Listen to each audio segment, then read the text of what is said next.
Greetings in all directions of planet Earth. UVKG lo uhlelo lushaceke. Maceke brand new. It's called Direction 411 la sokhuluma khona indaba enkulu, indaba yempilo, life skills. Sikhumbula zonke izinto, sikhumbula ama careers, sikhumbula imali, sikhumbula ukuba rich, kuba nemize emihle, imoto ezinkulu, impahla ezibizayo, but we forget emotive. We forget indlela yokwenza, we forget reason, we forget la sifuna ukufika khona ngama motives are right. So namhlanje ke sol introduce lolu hlelo sicacisele abantu ukuthi when we talk Direction 411 ila suke sizobonisana khona about different topics asempilweni, njengokuthi nje what is life skills. Iquestion yayiqhamukeke njalo ngaso sonke isikhathi ukuthi yini kahle hle ama life skills. Bluntly abantu baye babuze because ama life skills into etrainelwayo, so baye babuza ukuthi ngizoqashwa phi with life skills. Ama life skills i-training esiza ingqondo ukuthi icabange ngendlela epositive, icabange ngendlela eprogressive, icabange ngendlela ezokwazi ukuthi ithathe impilo yakho ibeke to another level in a positive way, not just to qualify for a certain trade, because akhona ama qualifications anjengokuthi ufundela ukwenza ukuthi noma ufundela ukwazi ukusebenzisa umshini othile. But into ebaluleke kakhulu ukuthi mangabe ususebenza lapho you are interacting with people, and interacting with those people labo bantu abafani. Uma ngabe abantu bengafani, becabanga ngendlela engafani, benza izinto ngendlela engafani, they also come from different backgrounds. Now how do you deal with those situations? Iyona ke into esiyaye siyifundeke kulento ebizwa ngokuthi ama life skills. So ibaluleke ngalendlela yokuthi ukushintsha indlela ocabanga ngayo ingahle ikutholele ukuthi wena ubani, yini into onepassion yayo noma okwazi ukuyenza ezoholela ekutheni ungagcini usufuna noma imuphi umsebenzi or uqala noma iluphi uhlobo lebusiness just to survive, but you'll be following your passion. Breaking it down ke sonke siyazi ukuthi impilo zonke lezi zinto ezifundelwayo zinamakhono, noma zonke izinto esizenzayo ngaphansi komthunzi welanga zinamakhono. Lawo makhono abizwa ngama skills. If you are a football player, you've got football playing skills. If you are a teacher, you've got teaching skills. If you are a creative writer, a journalist or a reporter, you've got those skills for that particular career okuyona. So impilo, as much as impilo broad noma wide ngendlela yokuthi sigcine siyithatha kancane ukuthi vele sonke siyaphila, sobona usuku seliqhubeka ukuthi senza kanjani, nayo impilo iyalidinga ikhono to communicate, ikhono to lead, ikhono to solve problems, ikhono to deal with difficult situations, nazo zonke ezinye izinto ke ezihlukahlukene. Ingakho ke namhlanje senalolu hlelo olubizwa ngokuthi ke i-Direction 411. Now masikhuluma ngempilo, asikhulumi ke ngokuphefumula, asikhulumi ngokuexista ukuthi hayi uVKG ukhona uyaphila akakahambi emhlabeni. No, we are not talking about that. Masikhuluma ngokuphila, sikhuluma ngeinteraction. Kunento eyayishiwa abantu uthola ukuthi kuzothiwa ukhuleka nave phila. Makhulunywe ngomuntu kuze kuthiwa ave phila, kusuke kukhulunywa indlela a-interacta ngayo nabanye abantu, indlela adila ngayo nama situations different, ahlukahlukene. Makhulunywa ngokuphila ke kusuke kukhulunywa ngento enjalo ukuthi ke uma ngabe umuntu esenkingeni approacha kanjani, mangabe uhlangana nomuntu ekwi-situation ethize noma ngabe kuthiwa sihlangene sabantu sibaningi, how do you deal with that kind of a situation? Ikona ke ukuphila okusuke kukhulunywa ngako lokho, because many people exist but abaphili. Now empilweni ke kunezinto ezintathu, kunama skills, kune information. Le yesithathu ngeke ngize ngene kuyona kwamanje. Ama skills, that is where we learn how to. But before skills, we need information. Sidinga ulwazi, sidinga i-general information la sifunda khona ama languages, la sifunda khona umlando ukuthi umhlaba njengoba uyilento eyiyona namhlanje siphumapi. Now to be able to learn ama skills, to be able to gather or record information into our minds, sidinga lento yesithathu so that sizokwazi ukuthi siyibalansise impilo. That is when you become a complete human being with life skills. Leyo nto ke ibizwa ngokuthi yi-attitude. I-attitude ka si-understand ngendlela efanayo because abanye abantu bayakwazi ukuthi mhlambe umuntu ongakwazi uku-interacta ngendlela ecorrect nabantu bese kuthiwa usibanibani ave ne-attitude. Now that is a wrong narrative. That is a wrong narrative because akekho umuntu ongenayo i-attitude. Umuntu olungile oyi-introvert ongakhulumi kakhulu ngaphambi kokuthi wena uzuyiqale inkulumo naye une-attitude.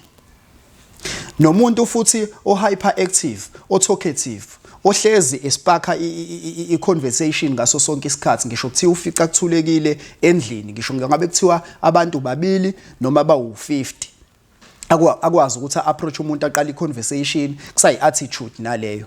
Now i-attitude ihlukene kanjena-ke. There's positive attitude, there's negative attitude, there's good attitude, there's bad attitude.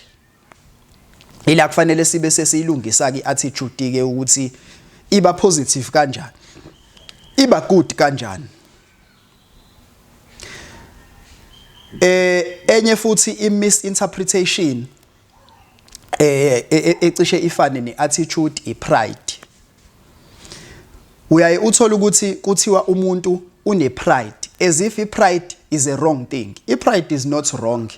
I-pride is a sense of value where you understand i-value yakho as a person. That is pride, and everyone needs to have a sense of pride because if ungenayo i-pride then you'll be manipulated by everyone and anyone ngaphansi komthunzi welanga ukuthi wenze into ayifunayo ngesikhathi ayifuna ngaso ngendlela afuna ngayo. So i-pride ibaluleke lapho ukuthi ke you must know your worth. Into wrong esisuke sifake leli gama elithi pride engabe sisebenzisa lona yileli elithi arrogance. I-arrogance it's where you demand things instead of ukuthi lezo zinto uyi-earn. Same as i-respect.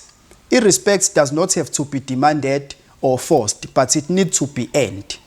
You can't go around ordering people to respect you, but people must have a reason. Fanele babe nesizathu sokuthi ngiyamhlonipha usibanibani because of indlela ayiconducta ngayo. Ukusika elijikayo kwi conflict management. Kunomuntu okwazi ukuresolve i-conflict by just a calm approach. Noma ngabe kuthiwa kana solution ngaleso sikhathi. Let's say uperson A une-argument no person B. If uperson B ephakamisa umoya ngaso sonke isikhathi, the fact ukuthi uperson A umoya wakhe uphansi, uperson B sees no reason ukuthi aqhubeke nokuphakamisa umoya because usuke se-exposekile lapho ukuthi engazuthi uyena inkinga. That is when iskill se-conflict management sisafeyisa khona, right?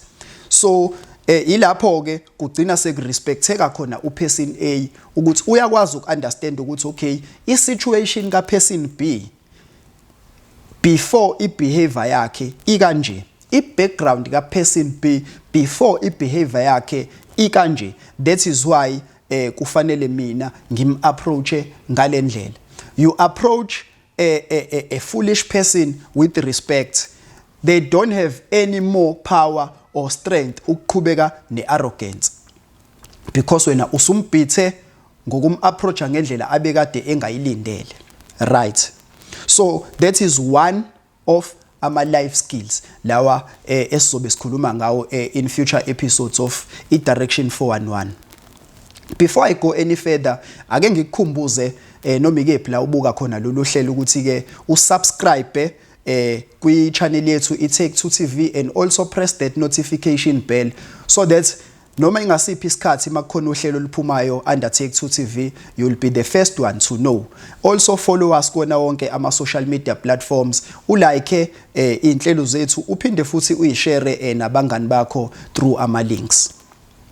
UVKG lo uhlele sikulona iDirection 411 episode entsha ceke episode 1 of uhlelo lethu ke la sikhuluma khona ngani na ngama life skills. So sisawa introduce ke ama life skills. Ebese singena ke kwi-communication. Kwi-communication ila sikhuluma khona ngokuxhumana.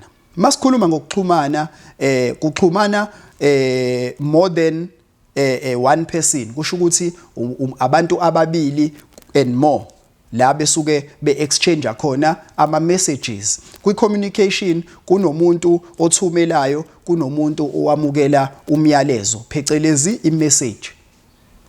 Si-communicate verbally through speaking to one another, siphinde si-communicate non-verbally through body language, facial expressions and hand gestures. Njengabantu be-sign language, abantu be-sign language they are not verbally strong, basebenzisa ama-signs through ama-facial expressions, ukunyakaza kwey'ndebe kanye nama-signs ezandla, indlela abakhuluma ngayo. So that is another part of communication. Ebese kuba khona uhlelo le communication where kukhona i-communication e-direct, kukhona i-communication e-indirect. I-communication e-direct, it's where you send a message to a specific person. Ebese kuba khona i-communication e-indirect where you speak, njengoba ngikhuluma nami, I know ukuthi this episode or this show is addressing whoever oyibukayo engingazi ukuthi ubani. That is indirect communication. Wena uzobe usuyithatha interacting with the show and interact ngendlela engizoyipresent ukuthi how you can interact with the show so that we can address ama issues nawe obukayo ocabanga ngayo owacabangayo about life. So ke njengoba sinalama shows lawa esinawo, there is a comment section where you are free to comment and be attended to. So kulo lehlelo lolu ke lolu njengoba luzobe lunama topic ahlukahlukene, kunokwenzeka ukuthi kube ne topic oyisuggestayo as you watch this very first episode uthi uyafisa ukuzwa umbono ka VKG nge topic ethile, because njengoba sithula lolu hlelo lolu we are facilitating, we need to be interacting in future programs ukuthi kune viewer eya commenta yathi, so let's break down i-opinion yethu ngaleyo nto eyayishiwo i-viewer ukuthi imuphi umbono ka VKG about umbono waleyo viewer leyo, so that we can discuss the topic going forward, because uVKG is not a teacher but is just a facilitator and an advocate of life transformation through lento yama life skills, because impilo esesiyiphila manje is mostly without i-direction. Siyaphila nje just because we woke up today ebese siyabona ukuthi usuku lusizela nani. If sihlangana ne difficult situation, sometimes we approach it negatively, leyo situation leyo ebese siyafaila, or sometimes we approach it positively bese siyawazi ukuthi siwine kuleyo situation. So ke kulo lehlelo ke ila sizobe sibukisana khona zonke lezo zinto, communication, leadership, mhlambe kunezinto ofisa ukuyifunda ezama deficiencies noma ama difficulties kuwena as a person, ukuthi how do you overcome your fears, how do you overcome your weaknesses. Ebese siyabukisana ke lapho ukuthi ke sisizana kanjani. This show is encouraged or motivated by my experience as a life skills facilitator for 13 years manje, being trained by organization that once existed called World Changers Academy of South Africa. That organization was led by Mr. Joe White kanye no Mr. Usizwe Mthembu. iyasiza kakhulu leke leya program ngoba ke manje ke sesiyakwazi ukuthi impilo sibone in a different light, in a positive light with new energy. Since then life has never been the same. That is why we are driving these sorts of programs and also running our own organizations and partnering with other organizations as well. So you won't be making any mistake if you decide ukusticka kulolu hlelo and learn nathi siphinde futhi sifunde from your comments ngezinto osuyifacile empilweni nezinto ofisa ukuthi ke sibonisane ngazo. Now before silvaleke uhlelo ngizothanda ukuveza ukuthi uhlelo olulandelayo if ningazange ni engage on what do you want to learn from this program, uhlelo ke oluzolandela ila sobe sikhuluma khona nge-self esteem. La uthola ukuthi kunabantu ababelievela ukuthi yena akakwazi ukwenza into ethize, yena ngeke aze akwazi ukwenza into ethize. Uthola ukuthi umuntu unayo interest yokwenza leyo nto kodwa akakwazi ukuyenza just because yena unenkolelo yokuthi akakwazi ukuyenza. Omunye umuntu uya discourage ukuthi into uzobe yenza for the first time ebese ecabanga ukuthi izomhlula. There's a first time for everything. Vele into ngisho ngabe kuthiwa uyithanda kangakanani but mawuyenza for the first time izokuhlula. Ayikuhlulela ukuthi izokuhlula njalo nje. But izokuhlula because uyaqala ukuyenza and you learn from your mistakes and not repeat them again. Ugcine ke usuyenza ke ngendlela ekufanele uyenze ngayo. I will make an example about public speaking. When I faced i-training la kwakufanele khona ngenze i-public speaking eclassini, it was very terrifying. I was sweating. Noma ngangizokhuluma nabantu engase ngihlale nabo for over 2 weeks, but it was very terrifying ukuthi ngiyoma phambili ngikhulume nabo labo bantu. But I had to face my fears and sweat juluke ziyakhona. Ngayenza leyo exercise, ngayiqeda and people responded ngendlela abaresponda ngayo. The way that program was designed, designwe ngendlela yokuthi i-crowd kumele ibe difficult so that we will expect ama difficulties uma ngabe sesenza i-public speaking in a real setup. Ileyo nto ke ya boost i-confidence yami, everything tend to be a joke. Hey, wazwajuluka. Hey, yayibona leyo nto. So ya grow i-confidence yami sekuyinto esengiyichase manje ukuthi engathi ngaya esikoleni ngiyokhuluma nezingane. Engathi ngingaya kwi-community meeting ngiyo-addressa i-issue ethize. We are community leaders today because of this program. So zonke izinto esifisa ukuzenza singazenza ngaphansi komthunzi welanga because zonke izinto ezikhona ngabe izinto ze-technology, ngabe izinto eziningi nje esizisebenzisayo in our daily lives, izinto esizidlayo nezinto eziyinsiza kusebenza ekutheni sikwazi ukwenza lezi zinto ekufanele sizenze, zonke za inventwa ama human beings. Lawo ma human beings had a thought first ukuthi ukuze ngenze into ethile kufanele ngiqale la. They tried, they failed. They tried, they failed until they discovered ukuthi yini kufanele bayenze to overcome those failures. So njengoba iexista lezi zinto akusho ukuthi yonke into ekhona manje seku right impilo isiphelele, ayikho into engekho manje esangaba khona in future. Sonke kufanele sibelieve ukuthi we can be innovators, we can come up with something. Ileyo nto ke ebizwa ngani nge-positive attitude. Even education systems change now and then. In a couple of decades i-education system iyashintsha.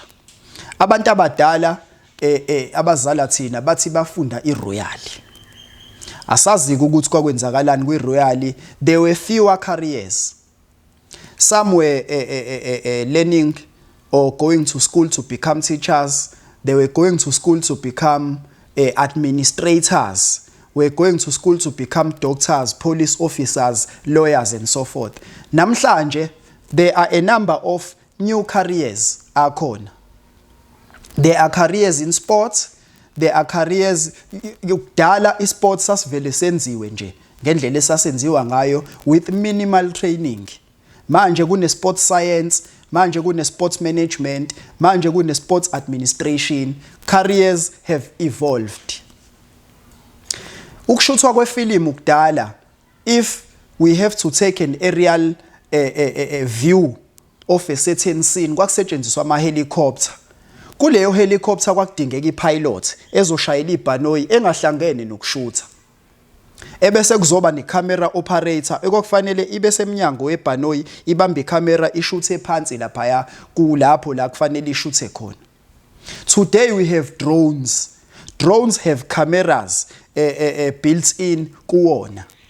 Sekudingakala i-drone operator kuphela manje. Akudingeki ipilot, akudingeki camera operator. Fanele ufunde ukucontroller i-drone ukuze ukwazi ukuthi ushuthe whatever aerial shot ekufanele uyishoot. That is ama careers evolving. We've got graphic design. I-art has evolved. Yonke into ekhona ngaphansi komthunzi welanga to be able to go through i-marketing process ukuthi leyo nto idayiseke noma imarketeke noma iadvertiseke. Kufanele kube khona i-graphic designer involved lapho. I-brand yakwa KFC inyama yenkukhu efrayiwe. Siyafunda uKFC it's 3 letters uKFC. Kodwa siyakwazi uku-identify ukuthi sesikhuluma ngenkukhu ke manje efrayiwe la.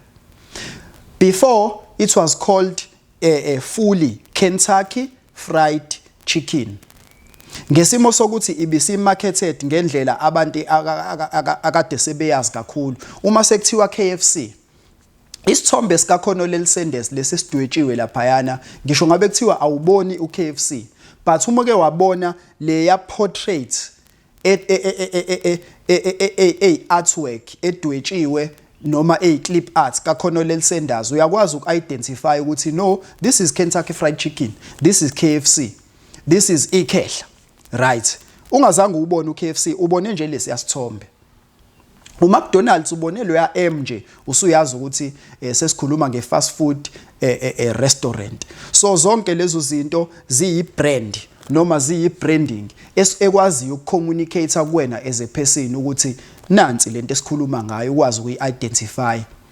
Even nawe as a person, njengoba nami ngu-VKG, you'll recognize my face, you'll recognize my brand. You'll be able to identify me through my brand, uVKG. Okwama letters amathathu lawo ukuthi nangu VKG Africa, lo okuyena o-presenter ama shows kwi Take 2 TV, i-Direction 411, i-Society, Rockers, ebese kuba iDanko Disc ne In The Mix. Wonke lawo ama-show apresentwa uVKG. So bengisike lijikayo ke la kwi-communication ngivala ngani nge-branding ukuthi i-branding ayigcini ngama-companies but kugcina sekubrandwa nama-personalities. If you know what you stand for empilweni as a person, you can brand yourself and become a brand, a personal brand. Ukwazi ukudayisa izinto ezama products that identify you as a brand. Abantu abalandela wena bakwazi ukugqoka i-brand yakho. Ngizokwenza i-example nje ngoSiyanda Maphumulo. uSiyanda Maphumulo is a comedian. Sonke siyazi uSiyanda Maphumulo ukuthi khona indlela avalelisa ngayo mangabe esevala whatever joke akade yenza, uthi shiqi umuntu wakhe ke uphenduka ngendlela eyenzeka kuyena kuphela. And that sign, that shiqi sign is a brand kaSiyanda Maphumulo. Iyenzeka leyo nto, it's a slogan kaSiyanda Maphumulo. That is which is a personal brand. So I hope this program is going to encourage all of us to start branding ourselves, because online presence noma content creation noma social media isiyakwazi ukuthi isiphilise because there is a scarcity of jobs. Not all companies will be able to employ everyone.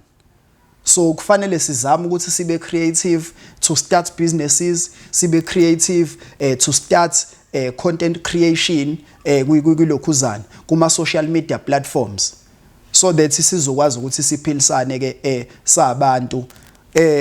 Singakhohlwa ke once again ngiyivala ke manje ishow ukuthi ke si-subscribe kwi-Take2 TV, siphinde futhi si-like ama shows ahlukahlukene ngaphakathi kwi-Take2 TV, press le notification bell so that sizokwazi makuphuma ishow singaphuthelwa, siphinde siwashare ke wonke ama shows e-Take2 TV nabangani bethu, so that sizokwazi ukuthi ke sikhulisane.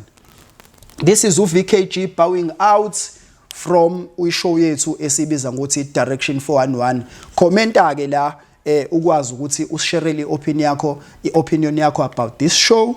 Uphinde futhi usuggestele ama topic office ukuthi sikhulume ngawo, so that sizokwazi ukuthi ke sisizane siye phambili. Direction 411 VKG signing out.